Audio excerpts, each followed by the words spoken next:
Assalamualaikum warahmatullahi wabarakatuh.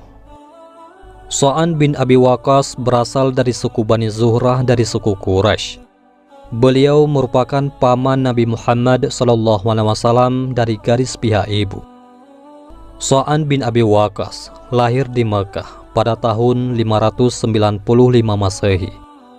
Ayahnya adalah Abu Waqqas Malik bin Uhaib bin Abdul Manaf bin Zuhrah dari klan Bani Zuhrah dari suku Quraisy.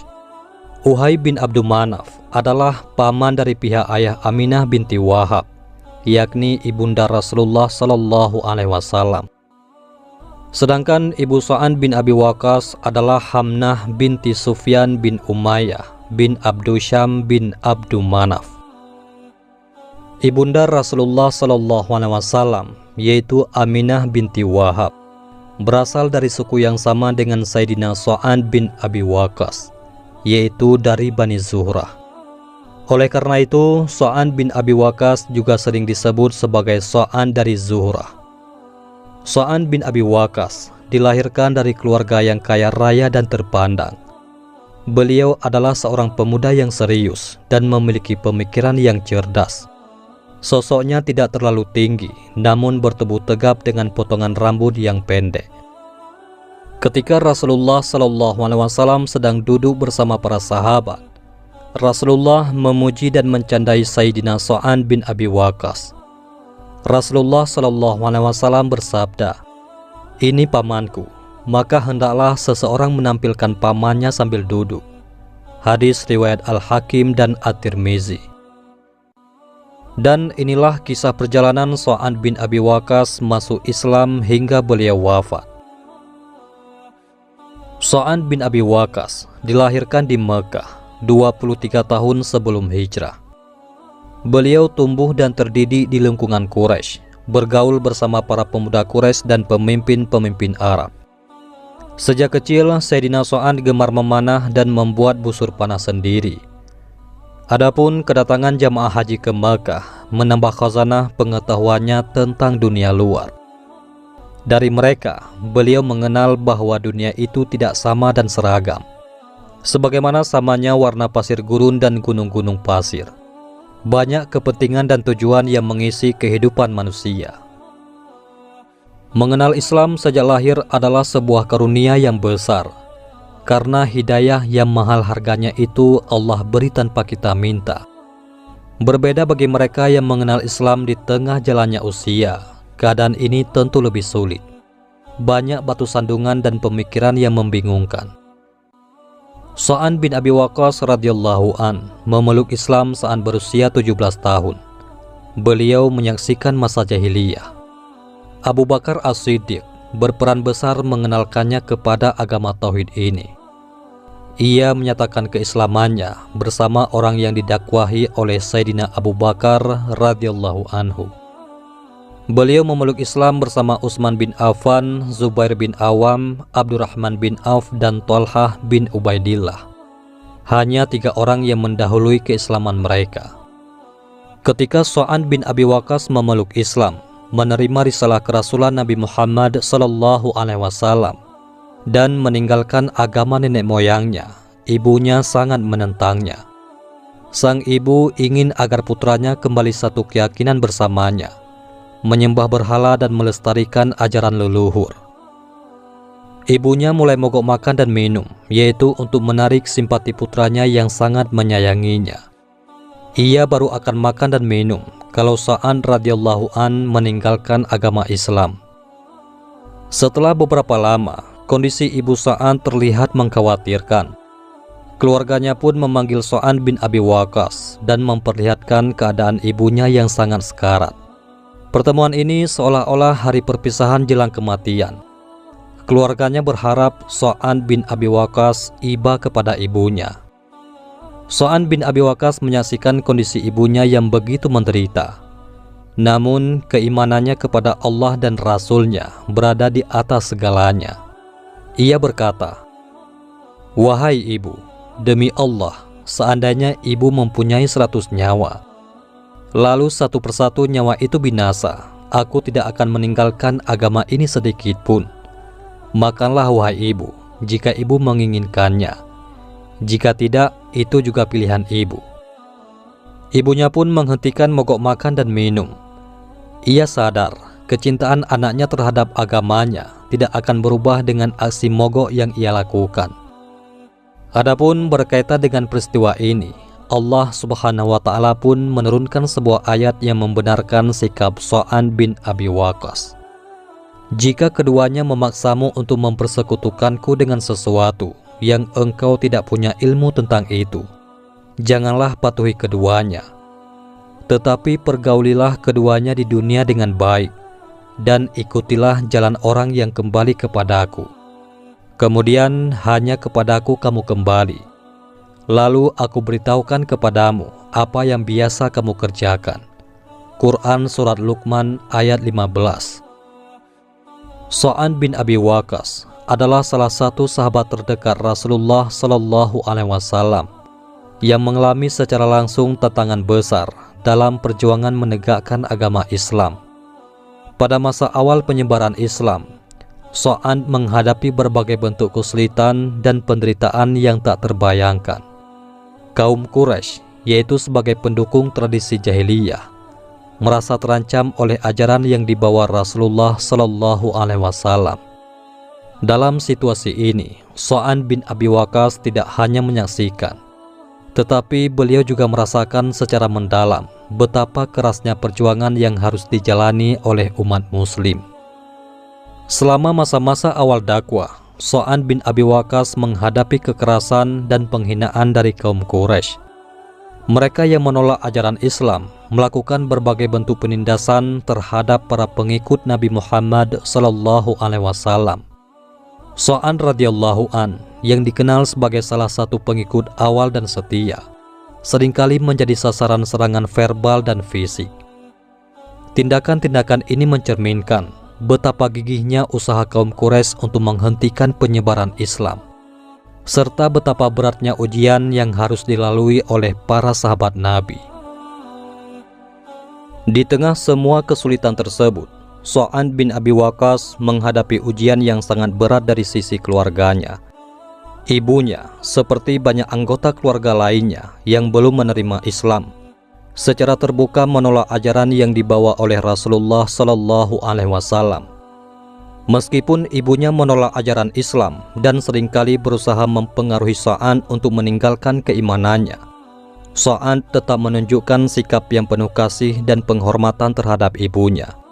Beliau berusaha menjaga hubungan baik dengan ibunya, menyayangi dan merawatnya sesuai dengan ajaran Islam, meskipun dalam situasi yang sangat sulit. Ini menunjukkan keteguhan dan ketaatan Sa'ad tidak hanya terhadap ajaran agama, tetapi juga terhadap tanggung jawab sebagai seorang anak, meski dalam keadaan yang paling menentang sekalipun. Mengenai anggapan bahwa Sa'ad bin Abi Waqqas adalah orang pertama kali melemparkan anak panah dalam rangka berjuang di jalan Allah, dikisahkan bahwa suatu ketika kaum muslimin Makkah sedang mengerjakan sholat di lorong-lorong jalan yang ada di Makkah, yaitu secara sembunyi-sembunyi. Namun sebagian kaum musyrikin melihat mereka, lalu kaum musyrikin pun menyerang kaum muslimin. Maka Sa'ad bin Abi Waqqas bangun dan langsung menyerang mereka. Beliau memanah salah seorang dari mereka hingga darah mengalir dari tubuh orang tersebut. Dan inilah darah pertama yang ditumpahkan oleh umat Islam di jalan Allah Subhanahu wa Ta'ala. Saat kaum kufar Makkah memboikot kaum muslimin, Sa'ad bin Abi Waqqas bersama Rasulullah berlindung di klan Abu Talib, sehingga harus menahan lapar bersama Rasulullah selama 3 tahun penuh. Selama itu Sa'ad bin Abi Waqqas hanya memakan dedaunan, hingga akhirnya Allah pun menghendaki ujian ini berakhir. Tak lama kemudian Sa'ad radhiyallahu an lalu pergi berhijrah ke Madinah bersama orang-orang yang berhijrah di jalan Allah. Umair bin Abi Waqqas berhijrah bersama saudaranya, yaitu Sa'ad bin Abi Waqqas ke Madinah. Ketika orang yang bertugas untuk mengumandangkan seruan jihad berkata, "Hayya alal jihad, mari berjihad," Sa'ad pun segera keluar dengan membawa pedang dan panahnya. Saat itu usia Sa'ad radhiyallahu an telah lebih dari 20 tahun, sedangkan Umair masih kecil. Umurnya belum mencapai 13 tahun atau 14 tahun.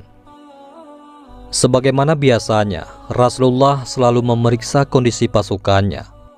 Rasulullah akan menolak anak-anak kecil yang tidak memiliki kemampuan dan kekuatan untuk berperang.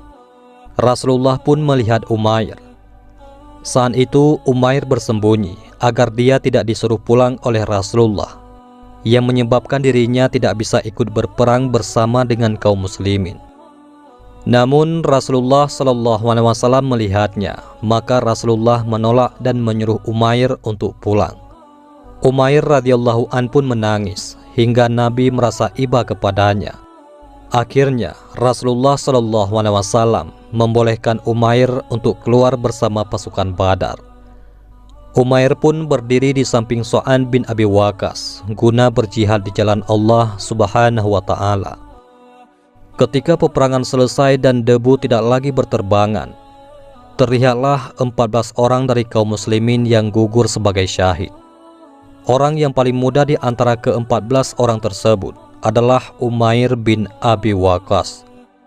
Ia menemui syahidnya di tangan salah satu pasukan musyrikin berkuda yang dikenal dengan nama Amru bin Abdul Wud, yang nantinya akan dibunuh oleh sahabat Nabi sekaligus khalifah keempat Islam, yaitu Sayyidina Ali bin Abi Thalib.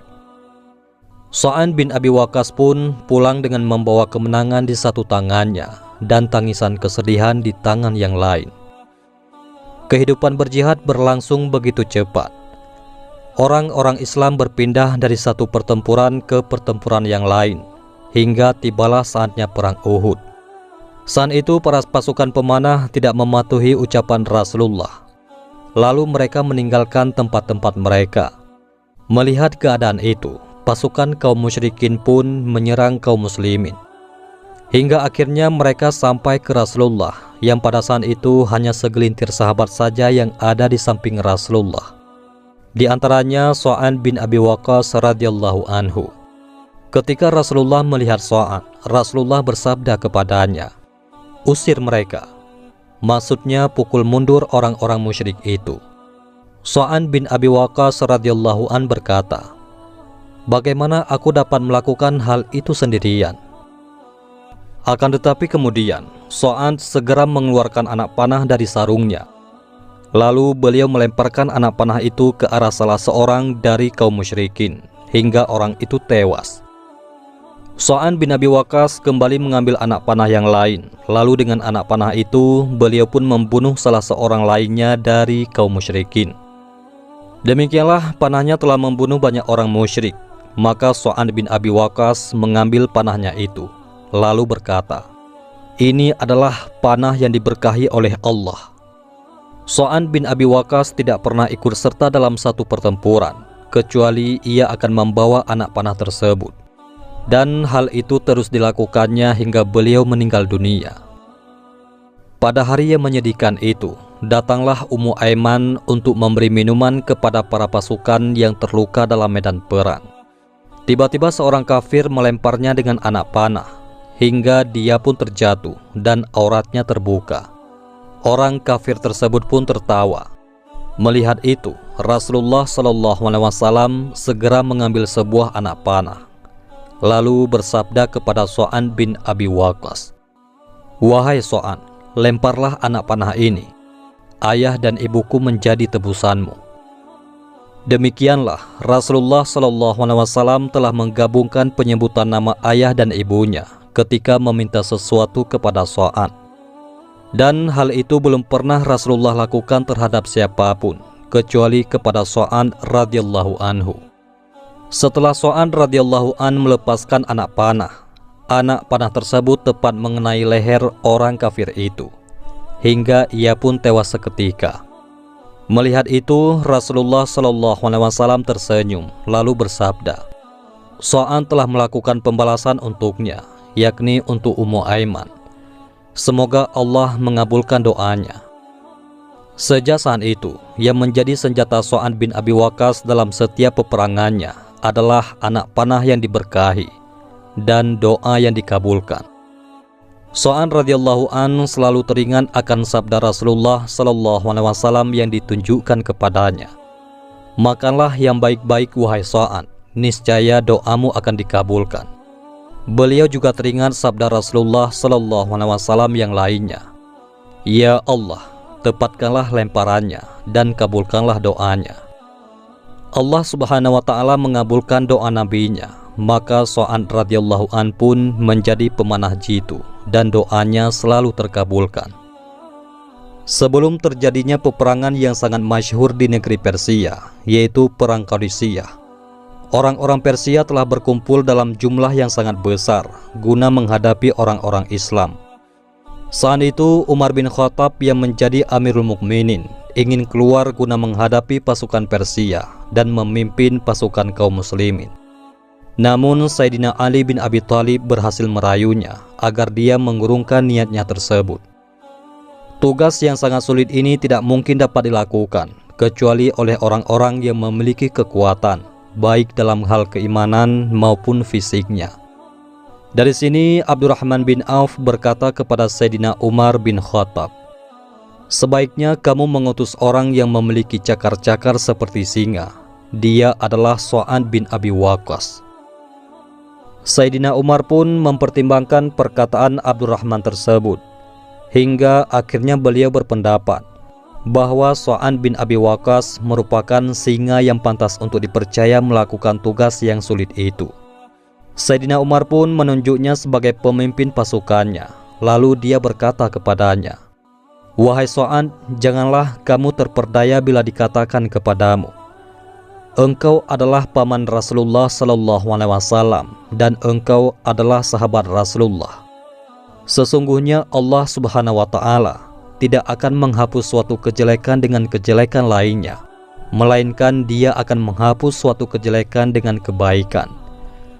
Wahai Sa'ad, sesungguhnya tidak ada satu hubungan pun antara Allah dengan salah seorang pun dari hamba-hambanya, kecuali hubungan ketaatan." Sa'ad bin Abi Waqqas pun keluar sebagai singa bagi Allah dan Rasul-Nya, yang diutus untuk memimpin kaum muslimin dalam sebuah peperangan yang sangat menentukan di negeri Qadisiyah. Melalui perantara Sa'ad bin Abi Waqqas, Allah Subhanahu wa taala memadamkan api yang menjadi sesembahan orang-orang Majusi, membersihkan bumi Persia dari najis, dan mengubah tempat-tempat penyembahan api menjadi masjid-masjid yang dipakai untuk menyembah kepada Allah Subhanahu wa taala. Madain, yaitu ibu kota Persia, jatuh ke tangan kaum muslimin. Lalu Allah Subhanahu wa taala memuliakan pasukannya dengan memberikan kemenangan kepada mereka.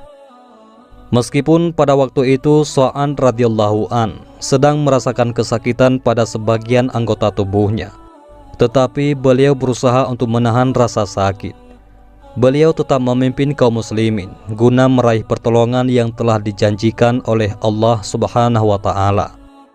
Pada saat itu kaum muslimin pun selalu mengulang-ulangi perkataan, "Cukuplah Allah sebagai penolong kami, sesungguhnya Dia adalah sebaik-baik pelindung." Sa'ad bin Abi Waqqas dan kaum muslimin berjalan menyeberangi sungai Dijlah hingga mereka dapat sampai di tempat kaum musyrikin. Akhirnya mereka dapat mengalahkan orang-orang Persia secara total. Hal itu tidak lepas dari kehebatan pemimpin mereka, sang pemilik anak panah yang selalu mengenai sasaran dan pemilik lemparan yang tepat. Adapun doa yang selalu dikabulkan merupakan senjata kedua yang dipergunakan oleh Sa'ad bin Abi Waqqas dalam berperang melawan musuh-musuh Allah. Pintu-pintu langit selalu terbuka untuk menyambut setiap doa yang dipanjatkan oleh Sa'ad bin Abi Waqqas radhiyallahu anhu. Allah Subhanahu wa taala akan selalu mengabulkan doa dan permintaan Sa'ad kapan saja dia berdoa dan meminta kepadanya.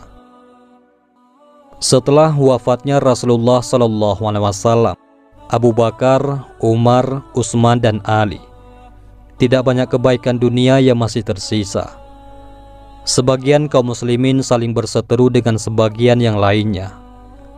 Adapun Sa'ad bin Abi Waqqas berusaha menjauhkan diri dari fitnah ataupun kerusuhan tersebut. Beliau juga tidak turut berperang dalam kubu Sayyidina Ali ataupun Muawiyah. Akan tetapi, beliau lebih memilih untuk tinggal di Madinah, yang berada jauh dari tempat terjadinya kerusuhan tersebut. Beliau menjadi wali ataupun gubernur di sana. Sa'ad bin Abi Waqqas termasuk sahabat yang berumur panjang. Beliau juga dianugerahi Allah Subhanahu wa Ta'ala harta yang banyak.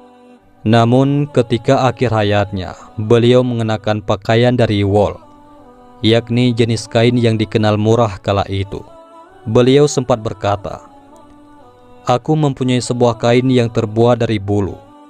Kafani aku dengan kain ini, karena pakaian inilah yang aku pakai saat memerangi orang-orang musyrik di Perang Badar." Pada pagi hari di tahun ke-55 Hijriah, kaum muslimin melayat Sa'ad bin Abi Waqqas. Mereka memakamkannya di Baqi, di samping kuburan para sahabat Nabi Shallallahu Alaihi Wasallam. Adapun istri-istri Nabi Shallallahu Alaihi Wasallam, yakni Ummahatul Mukminin, ikut mendoakannya. Semoga Sa'ad bin Abi Waqqas dapat sampai ke surga-surga Allah, serta dapat meraih keridhaan dan ampunannya. Kini yang tersisa hanyalah sabda Rasulullah Shallallahu Alaihi Wasallam, "Lemparkanlah anak panah ini wahai Sa'ad. Ayah dan ibuku menjadi tebusanmu." Wallahu a'lam bissawab. Demikianlah kisah mengenai salah seorang sahabat Rasulullah, yaitu Sa'ad bin Abi Waqqas. Semoga dari kisah hidup dan perjuangannya kita bisa mengambil pelajaran yang berharga tentang ketulusan iman, keberanian, dan kesetiaan. Semoga pula kita diberi kesempatan untuk mengikuti jejaknya dan berkumpul dengan para sahabat yang mulia di samping Rasulullah Sallallahu Alaihi Wasallam di akhirat kelak. Semoga Allah Subhanahu wa Ta'ala mengabulkan doa kita dan menjadikan kita sebagai orang-orang yang mendapatkan syafaat dan rahmat-Nya. Allahumma sholli ala Sayyidina Muhammad wa ala ali Sayyidina Muhammad. Akhirul kalam, wabillahi taufik wal hidayah. Wassalamualaikum warahmatullahi wabarakatuh.